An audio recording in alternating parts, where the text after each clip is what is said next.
Dearly beloved, it's another one of those special Making Magic podcasts and episodes where I get to hang out with a cool guest on a topic that I really feel like is important and relevant to all of you. And so I'm going to go through this bio, and the bio that I'm about to read is a little bit longer than my normal bios, but I feel like I want to say all of the pieces that are in the couple paragraphs here so that you can really get to know my guest today. Chelsea Eden DUBEAU.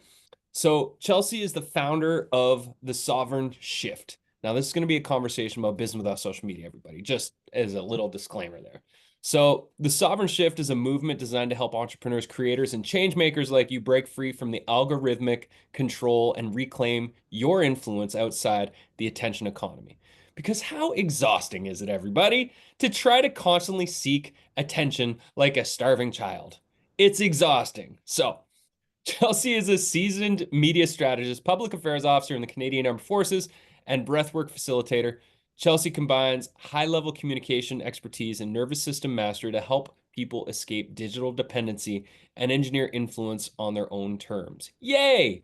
With over a decade in media, marketing, and public affairs, she has navigated geopolitical tensions, disinformation warfare, and digital censorship, witnessing firsthand how centralized platforms manipulate visibility, control discourse, and dictate success. Now she's on a mission to help others build sustainable, algorithmic free businesses and movements that thrive outside of big tech's control. Her work challenges the status quo of digital servitude, advocating for a new paradigm of influence, one that is sovereign, strategic, and ungovernable by algorithms. That sounds like a conversation worth having, doesn't it, everybody? So make sure you stick around for this entire conversation. Hello, Chelsea. Hi, Bradley. How are you? This is a good life we have. I swear we've been preparing for the times that we're in right now, and it's time for all of us to be leveling up and reclaiming our power. So, hallelujah to that. Yeah, 100%. The Yeah, time is now. the time is definitely not later, everybody. So that's why we're here today. As you know, in the conversations we have via email, I left social 8 years ago. And I never really looked back. I experienced my 3 months of FOMO when I got off it, but then there was this peace and spaciousness that entered my life. And then obviously the need to figure out how the heck do I build a business without social media followed that because my family depended on me figuring out that question. But there's such a beautiful gift that we can give ourselves when we get out of that social media hamster wheel and we begin focusing on one-to-one relationships. So I guess my first question for you, because you have your own point of view on the topic that might differ or complement or extend upon what my point of view is. Why do you feel like now is the time for entrepreneurs and independent creators to break free from social media now more than ever? Oh, that is a question. The time is now more than ever, because we're seeing the results of, well, not just the results, but we're actually seeing these platforms for what they truly are, which is a means to extract wealth in the form of data, manipulate perception, and engineer dependency, for one. And so engineered dependency for creators looks like that content creation hamster wheel. It looks like chasing visibility, not just FOMO, but the feeling of being irrelevant Yeah. if you're not posting. But Yeah. conversely, there's also that fear of being visible on these platforms as well, right? The constant checking to make sure did I get enough likes? Just totally chasing engagement, which is illusory. It's people, there's this assumption or this belief that's been placed within our psyche that social media is an easy way to get seen. Well, it's not. It is a long game, but not only that, these it's dictated by algorithms. They're black box, they are proprietary. We do not know actually how they work. Um, Things go viral quite randomly. And that's not promised. And so, again, the idea that discoverability is inherent to social media is not actually correct. And that's a belief that, the platforms themselves want us to continue to have because it keeps us on the app. It keeps us pushing content. So when we think about social media as being free, it's actually not. There's a really, really high cost to it, not just for the creators that are trapped in this hamster wheel, but also for individuals who are using the platforms as well that become addicted to them. Yeah. Social media has essentially changed the way we consume information. It's totally eroded attention spans. And not only that, but it's, with the Online News Act alone, right? Meta's response to that, completely removing news content in Canada. There's a study that came out that showed that with news being out of sight, out of mind on the platforms, people just stopped consuming news altogether. And so there's something that has to fill that space, that void in the vacuum, right? And so what's that going to be? It's going to be uninformed opinions, and it's going to TikTok be dancing videos. Yeah. absolutely exactly. And so why it's, important now more than ever to find ethical, meaningful alternatives to these platforms is it really comes down to the fact that, and I mentioned this, when we've been chatting before, the medium is the message. The mediums themselves can be considered extensions of the government in terms of the country in which they're corporately owned, right? And so when that becomes the uncomfortable truth that we're facing, then if we're using and addicted to these platforms, are we actually sovereign at all? Are we sovereign creators? Are we sovereign consumers? I would argue that we're not. And so to actually take back that power, we have to exert personal sovereignty, take a breath, and start thinking critically. And the kind of business that I think most of us are out here wanting to run are ones where we're honoring the people that we're serving. Yeah. And I don't see that we're doing that if we're constantly posting and doing the hamster wheel on social media. Yeah, one of the exercises I recently did um, for my Magic Mind community was around like how do you most thrive in life? What are the ways in which you find yourself thriving most if you were to set your life up in your optimum sort of way? And to create a values alignment statement. And a lot of the people is like their values completely contradict the addictive behaviors that happen on social media, and yet we keep doing it. And I feel like there's this internal integrity piece that's really important for people to feel fully in their power to do the thing that they know is the right thing to do for themselves, for their family, for their audience. And chances are being off of social media is more aligned with their values than being on social media. And I remember for myself, it was really hard. It felt like I got erased from the matrix. It was like, where did Yes. my people go? I've been in contact daily, posting 2, 3 times a day for 10 years, and all of a sudden I erased myself. That was a weird thing. That was a weird reality to face.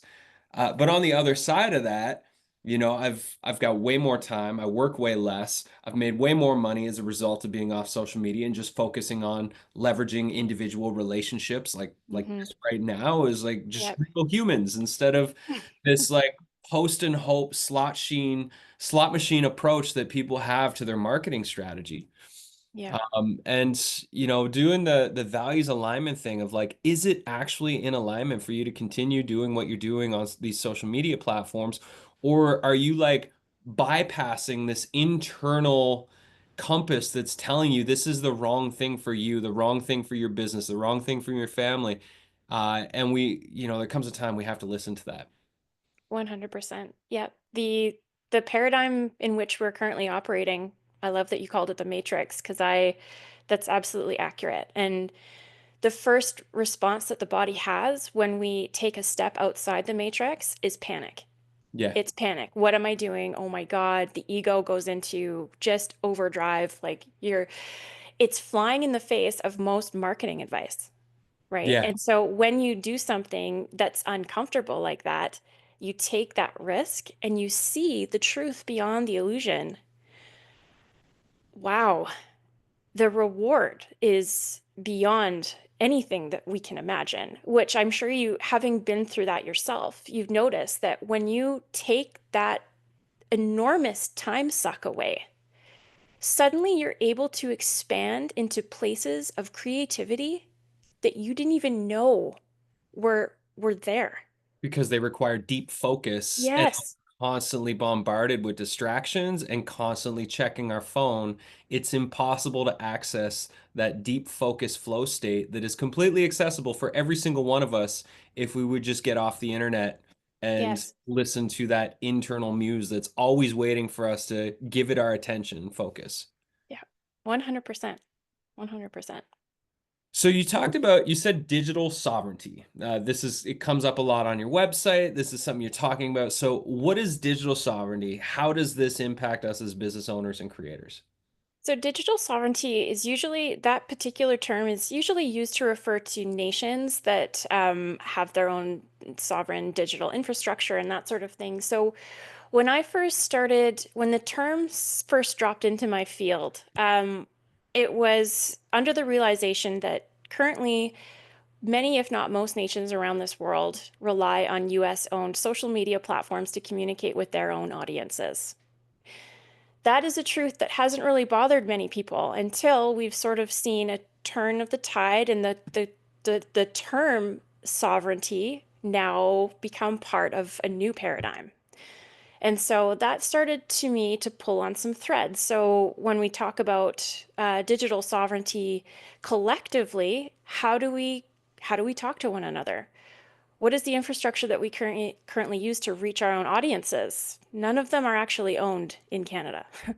And so that's a starting point. But then when we take it to the micro or the individual level, it's what is your personal digital sovereignty footprint? Are you addicted to these platforms?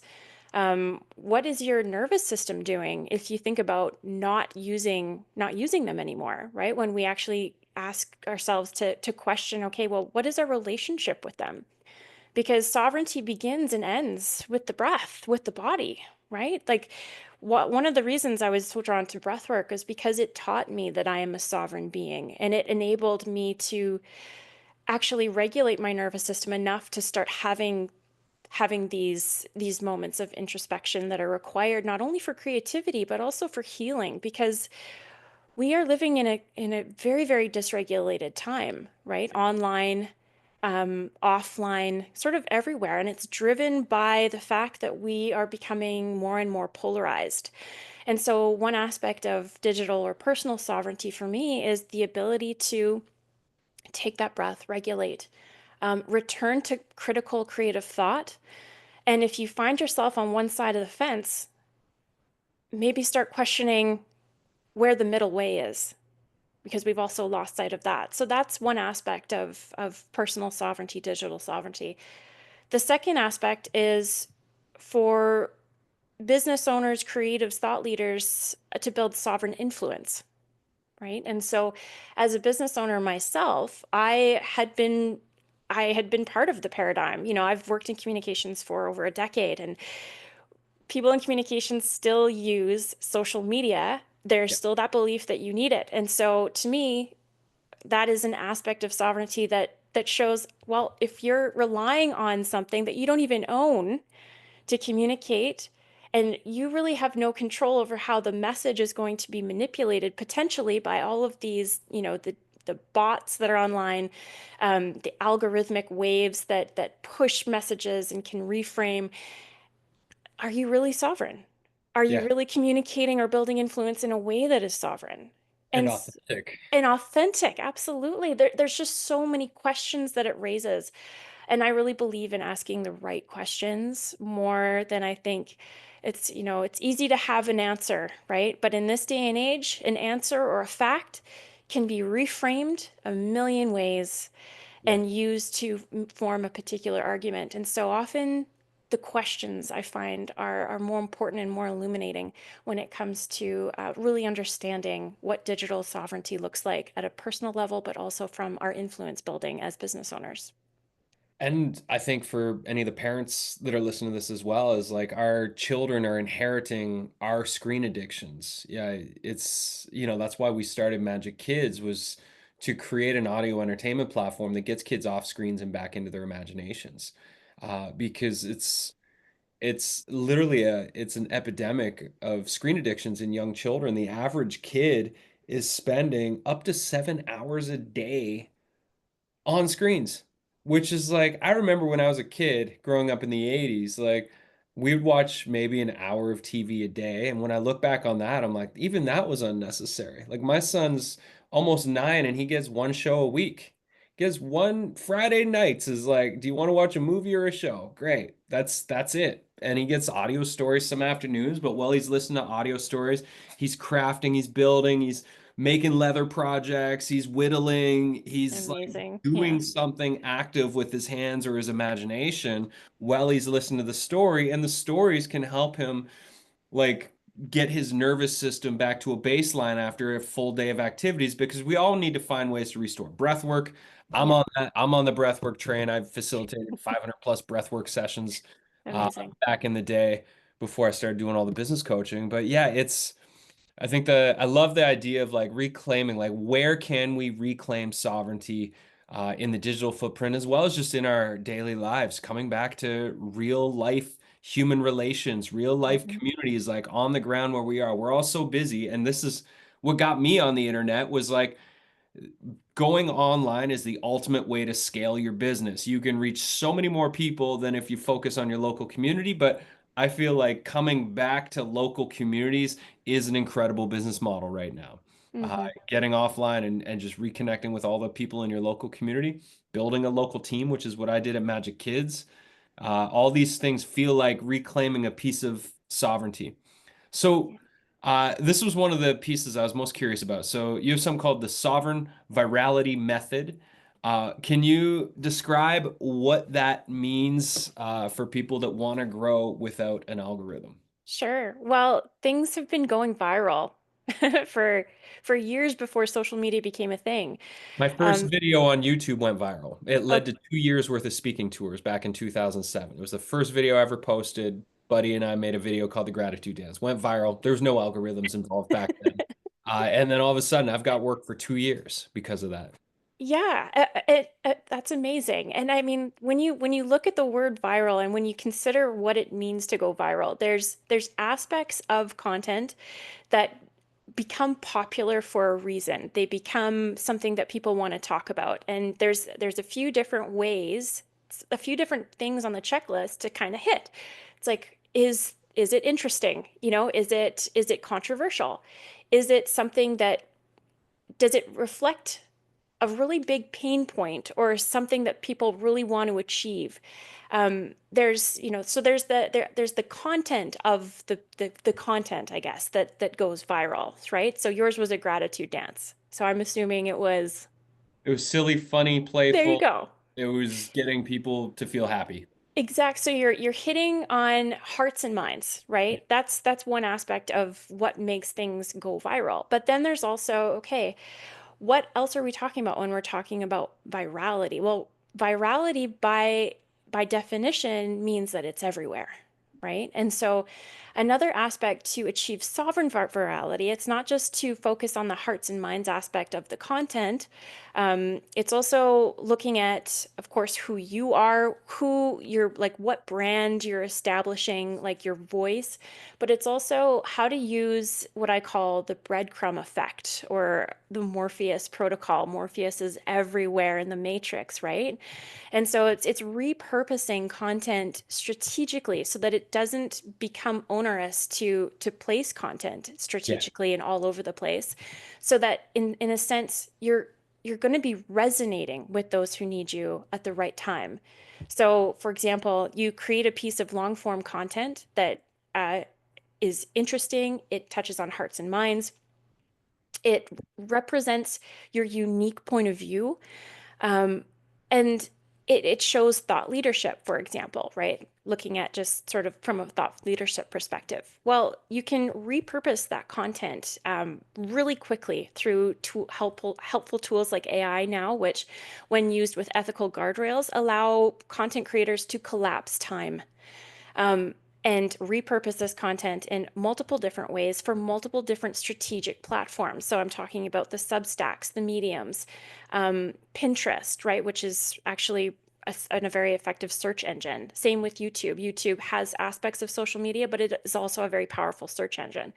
And so by you putting these breadcrumbs in a bunch of different places with time and SEO and other best practices, what you're doing is you're creating a body of work that's available at all times for the right person at the right time when they go and they're searching for whatever it is that you're offering. But like I've heard you say before, like with anything else, it is a process that takes time. You can go viral. It's very possible to have something go viral overnight like that, but those are outliers. And so for Yeah. most people who want to achieve the viral effect, it takes a little bit of time, a little bit of patience, some positive, well-intentioned effort, and it's possible. So that's kind of what I mean when I talk about sovereign virality. And I'll just piggyback on that is like if you have a library of audios, so for you with your breath work, like I've leveraged 48 meditation tracks that I produced 7 or 8 years ago. I've licensed them to 9 different meditation apps. I usually sign a new deal every year with a new app. Those have reached 2 to 3 million meditators. I have tens of thousands of followers. And that's just leveraging one content library across many platforms has generated $450,000 of revenue in the last 7 or so years since starting those licensing agreements. And I mean, that is a type of virality that didn't 100%. require the algorithm. It's leveraging assets across multiple platforms. The other method I would say is like the idea of creating and touring a signature workshop where you create a topic. It's a new audience's first introduction to your work. So you share your story, your philosophy. You give them their first breakthrough experience, which is them taking their first steps up your metaphorical mountain where you tend to lead your audience to. And like when I did my first ever signature workshop 2 years ago around thriving in business without social media, we had 1,100 people join that workshop. And I'd never had 1,100 people sign up for a workshop before, but it struck a nerve. And so I was like, I'm just going to start touring this. And so I've done 39 of that. Email list has grown by over 6,000 people for 39 individual workshop sessions or 39 hours of teaching time, which is like the average person in the that I've learned is spending 10 to 15 hours a week on social media and they get zero return on that time. Yeah. They at the end of their life, they're gonna see their life flash before their eyes, and the number of hours that they spent scrolling, it's the average creator and entrepreneur spending 500 plus hours a year on social media, and it's getting them almost zero return. It's actually like it's doing the opposite, giving them return. It's giving them anxiety. It's Yeah. making them feel stressed. It's messing with their nervous system. It makes them feel angry thoughts when if they weren't logging on to social media, those angry thoughts actually wouldn't have been there that day. But Yeah. because they're on social media, they're all of a sudden angry and they're paranoid or, like they think everybody's out to get them or their people. Like it's just, it's wild. It's wild. And we're doing it to ourselves. So Yeah. that's my little tangent is like, to just piggyback what you were saying there is like there are other methods. Well, no, I love that. I thank you because it brings to mind a couple other things too. Like you don't own your audiences on those platforms anyway, right? You brought up email lists. That's one of the greatest assets that you can have. Yeah. And Go. then, as well for a lot of these creators too, one change in the algorithm, one misstep or something, somebody reports something and poof, your account's uh, banned, it's blocked, you've lost everything. And you see it all the time in Reddit threads that I kind of just always take a peek just to see what the challenges are that people are having with just Instagram, for example. And it's people that have spent years building their accounts and Yeah. they're gone overnight. Poof, Poof. gone. Yeah, Sorry, can't absolutely. reinstate it. Yeah. Yeah, I even saw. We had a client and they did like $1.2 million for a teacher training one year. And a lot of that was through a very successful ads campaign. You know, they threw a couple $100,000 into ads, but they profited almost $1 million. And then the year after, they tried the exact same strategy and it was like $200,000 in sales and they barely made money. And Yeah, it was just like the algorithm changed. Their ads manager was scrambling because like, oh, we don't know why it's working. It's like, well, it's because the game is rigged. This 100%. Yeah, period. Game is rigged. yeah, yeah. Um, so I'm just curious, talking because I know you do breath work. So how does attention capitalism affect our nervous system? Like, what is this doing to our human bodies and brains? And why do you feel breath work is a part of your framework? Why is that an important piece of what you do with your work? I really love that question. Attention capitalism is what we're participating when we're online, trying to be seen, whether we're posting, whether we're liking and sharing. It's all an attempt to harness or hijack our psychology. What these platforms are doing, right? And what these platforms know about us is that every human being yearns to be held, to be seen, to be heard. That is just a fundamental aspect of who we are. Yeah. Um, Now, when we're chasing visibility like that and we're not getting it, that's going to do a number on our nervous system. It's going to trigger issues of self-worth, tons of limiting beliefs about our capabilities, none of which are true. And that's why breath work needs to be a part of that personal sovereign journey, because often the truth is just beyond the illusion, right? So a person who's creating and putting all those hours in for absolutely no ROI, For nothing. for nothing, The negative ROI of feeling yeah, like garbage. Yeah. 100%. They're gonna sit there and they're just gonna start, they're gonna panic. They're gonna start Googling, okay, well, tips and tricks for Instagram. They're gonna fall into the Instagram guru hack feedback loop that's never ending, of Yeah. which there are so many. They're gonna start throwing spaghetti at the wall, putting all of their resources and money into ads that probably aren't gonna work. They're going to just absolutely go down these rabbit holes where they're just going to, become more and more doubtful of why am I doing this? Am I even worth it? Is this work important? Nobody's paying attention. And it just spirals. The spiral goes down and down and down. And so, where nervous system regulation becomes really important with attention capitalism is understanding that you are already worthy, that the work that you're doing is important, and it helps interrupt that negative feedback loop, that spiral that we get into, because we're not seeing the results that we've been told, and there's a limiting belief about the limiting belief being, well, I'm not getting likes and shares. I guess that means I'm total crap or whatever, right? Nobody likes me. Nobody likes me, right? And Yep. so that mentality has never helped anybody make a dollar. So, and so what nervous system regulation does, again, it interrupts that cycle, right? It helps us, it helps to remind us of who we truly are, helps get us back in touch with our authentic self, our creative, critical thought processes that allow us to expand into creativity when we remove the limiting belief from the code, right? Because Yeah. as a breathwork practitioner, our bodies are operating systems, and every limiting belief is a line of code that's been placed there by some sort of experience that we've perceived as negative, right? That's helping to perpetuate these thoughts about our lack of self-worth. And if And you're putting 40 hours in a month, 500 yes, hours in a year, and that's getting you zero return, you're right. not actually getting the results that you're intending, which is clients, money, exposure, status, influence, all the things of like why you would be on social media posting, partnerships, etc.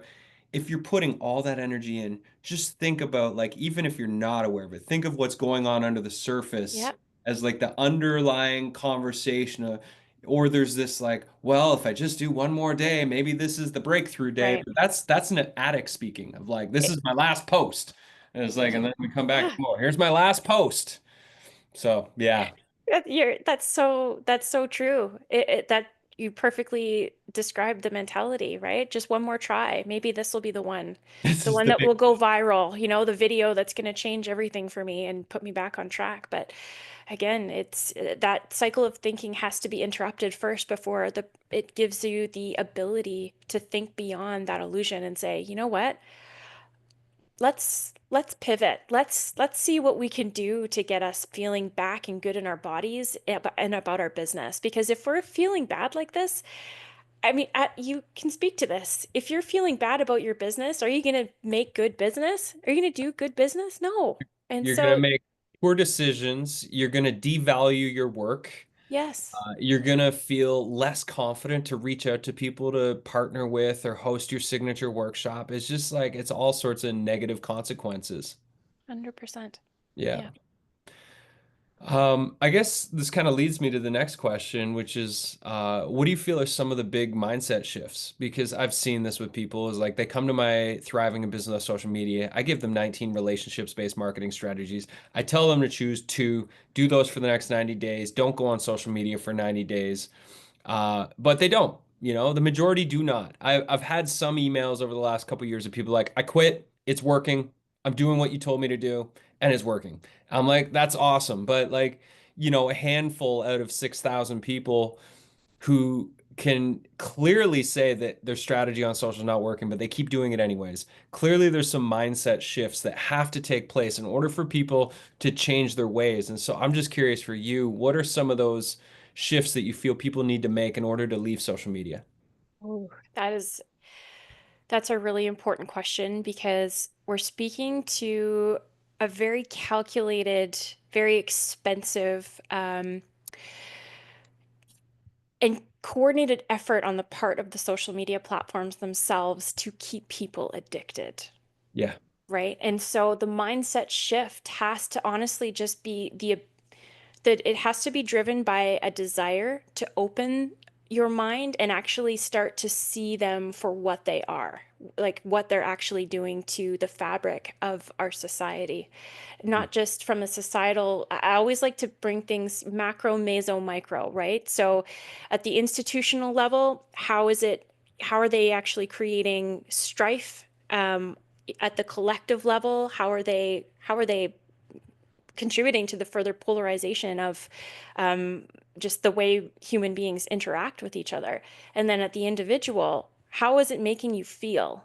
And so human beings are really great about continuing down the road, even if that road is a terrible road, right? Because we get comfortable with the familiar hell, right? That's a saying. And so um, honestly, the mindset shift has to first be about opening one's mind to the truths inherent with these platforms, which is they're not good for us. They were No. never meant to be good for us. They were maybe in the beginning, they had a really great democratic feel, a tool to, boost human connection, but it's actually produced the opposite of these Yes. things. And so It's what we're changed. struggling, yeah, we're struggling against companies that their whole goal is to keep people addicted, and they harness dark psychology tactics and algorithms to keep people logging in. So it's a question of it is a true addiction. And addiction can take a very, very long time to break. And especially when that addiction was engineered by the platforms themselves. And so that's what I mean when I talk about ethical guardrails, when the hopefully the day comes where industry and technologists step up to the plate to build viable alternatives, right? I think for a lot of people, um, they're incapable of seeing possibility beyond social media because that's all that they've been told there is. Yeah. That's it. And so there's a real inherent distrust of people that don't use these platforms, which tells you that they're becoming a little bit like social credit platforms, aren't they? That's scary. That's scary stuff. it's scary when you think about it like that. And so it's mindset shift, it's healing, it's the ability to do something that absolutely goes against the grain. And not every I understand why people aren't fully able to get there. I think it will take time, and again, I think it will take viable alternatives that have to be built to provide people. The genie's out of the bottle. Yeah. Social media is here. It's not going anywhere. There are amazing, very lucrative ways to build businesses outside of the algorithm. But some Yeah. people, Bradley, just aren't capable of seeing that, even Yeah. when you show them what it looks like on the horizon. Their heart, their body is like screaming, no, no, no, no, no, don't do it. Even if they know it works. I mean, that's in essence, that's that cognitive dissonance, right? You keep doing what you know is not right, but you don't really believe that the solution exists, even when people are showing you. And so it is such a complex thing to tackle. That's why this work is so important, what you're doing. It's very complex. Well, and you as well. And I'm seeing this conversation happen more and more. I mean, when I left 8 years ago, I was an isolated person who just like deleted myself from the matrix. There was nobody to have this conversation with. Everybody thought I was absolutely crazy. And now there's a lot more people that are showing the way to people that are ready to leave social. And I think there's going to be people who listen to this conversation right now that hopefully this is the final straw to get them to start taking action in a new direction because the possibilities exist. I mean, I've made more money every single year since leaving social that like social media did not it was actually negatively impacting my ability to make money. It was not positively supporting me. So if people can just get that through their minds that this is like the alternative is the way and Yeah, that relationships, just like yeah. that one word, relationships is the way. And I think if people take a good look at like how this is an exercise we do in my community all the time. Everybody is in the search for more, more, more. That is what the algorithm is. We need more emails, more followers, more people to like us, more people to share our stuff. It's a constant more. And in the search for more, we forget to nurture what we already have. We completely neglect all of the relations we have right now. And if people would just come back to what does it mean to nurture relationships? And if you went through your contact list today, you spent 2 hours instead of scrolling and posting, you spent 2 hours going through your phone contact list and you started sending email or text messages, Hmm. just checking in with people, your friends, your family members, old clients, somebody you met at a conference 4 years ago that you haven't followed up with, and you just started to check in with people and follow up. That's how you nurture relationships. You don't pitch them, you check in with them. And then you have a conversation and you find out where there's alignment. And then if that alignment moves forward with a business conversation, then great. Otherwise, it's just a relationship that you're not trying to get anything out of. Like we have this like capitalist transactional way of looking at relationships, and if you don't give me what I need, then I'm dismissing this relationship Hmm. as void. And we need to get away from that and look at relationships as a long-term investment in the fulfillment of our life's experience, not a transactional thing that we're meant to squeeze as much value out and move on to the next one, which is exactly the way that we've been trained through online marketing, and the way that social media works is it's all transactional. Hmm. And that for me, like that was a big mindset shift that I've had to go through my own deconstruction of like what it means to relate to humans again without trying to squeeze every ounce of money or value out of that relationship and move on. Yeah, that's beautiful. I resonate really, really deeply with that. Yeah. You're so right. And I think that that theme, I mean, on the world stage, that's an important theme right now too, right? Where Yeah. everything feels transactional and we could do with a lot more, remembrance of the human beings behind the screens, the human beings behind the scenes, right? Yeah. And cultivating those genuine connections. Yeah, absolutely. Yeah. that was a good rant. I felt that one in my I core. I really love that rant, I, actually. I felt my whole being behind that rant. Um, so you have a beta program that you're rolling out. Is that true? Yeah, so I've actually sort of cultivated something that I'm calling the sovereign influence playbook. And so basically what I'm doing is I'm inviting folks to, if they're interested and this aligns, um, fill out a questionnaire. And basically what I can do is create a very customized, totally to their business model, values, etc. Their very own sovereign influence roadmap. So Cool. all the tactics, all the communications tactics and mechanisms that would work best with who they are and how they do business. And then with that, provide an implementation roadmap as well. And so I do have a private online community that I'm really eager to build to get more people in on this, to bring people into this conversation and get people behind this movement. Because, you spoke about um, our children earlier. And that's also why this is so important to me and why I think it's important to everybody Yeah. because it's our kid. You're right. It's our kids that are going to inherit our platforms. And so we need to build ethical solutions for them to use because, you know, the reality is that these platforms are here. People are used to communicating online in a certain way. And we need to be able to provide people the ability to do so in a way that doesn't erode their sovereignty, right? And so that's another aspect of my work that is baked into my program as well. So that was my little rant. Did that answer I your question? Yeah, yeah. I love the customization approach of onboarding people through the quiz and then giving them a custom roadmap. I mean, I feel like those high touch experiences with people is what everybody's craving is like Yeah.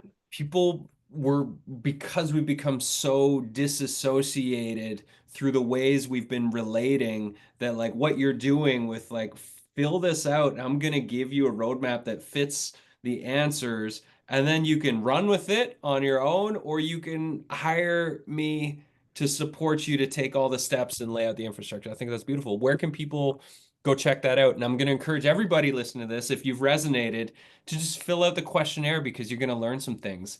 And Yeah. I'm sure it'll give Chelsea a lot more fuel and information so that you can just keep improving based on the answers you're getting. Yeah, for sure. So, my website is www.thesovereignshift.ca. And so I don't think the questionnaire is like public facing right now. There's kind of a bit of a process just to see if, this is truly right for them or whatever, because the questionnaire itself is a process, Bradley. Yeah. It Good. is So it it's should very be. extensive. Yeah. So, it takes time, probably an hour or 2 hours to go through it because the result is like a 50-page document of exactly tailored to what their needs are and the best way for them to use non-social media tactics to reach their audiences. And then they also, part of that will receive their 90-day implementation roadmap as well, so that it takes all of that information and puts it into a nice little checklist. I'm a list person. I love checking things off. And so I just wanted to provide that as well because it's so easy to get these plans and we look at it and we're like, oh yeah, it's a good idea, and then put it down and never do anything with it again. So Yeah. it's Yeah. you really want to invite people to not only take the information but apply it so that they start to actually see the results as well. That's how we cultivate wisdom. That is. Applied knowledge. Amazing. And do you have any final things you'd love to close on for anybody who's been watching or listening to this conversation or reading the written version? Honestly, my final thought is always about the breath. It's honestly, it's changed the way I show up in my personal life. It's changed the way I show up professionally. And it is this beautiful miracle and hidden technology that we've forgotten about.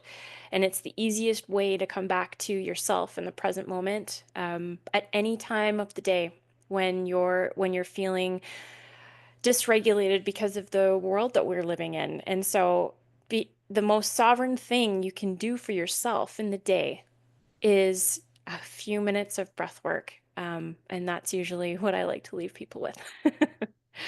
Well, what a great invitation. Everybody just gonna encourage you to do that right away before you get into your next thing or go check your social media. Is go do a few minutes of breath work, preferably outside, feet on the earth. That's the best way to Hmm. go. Yeah. Hopefully it's sunny where you are. Chelsea, this was a great conversation, and I would like to circle back in, another 6 or so months as your research unfolds and see what's changed for you and see what's changed on this end as well. I love that. Thank you so Yeah, much for having me. thank you, and see you again, and thanks everybody for tuning in.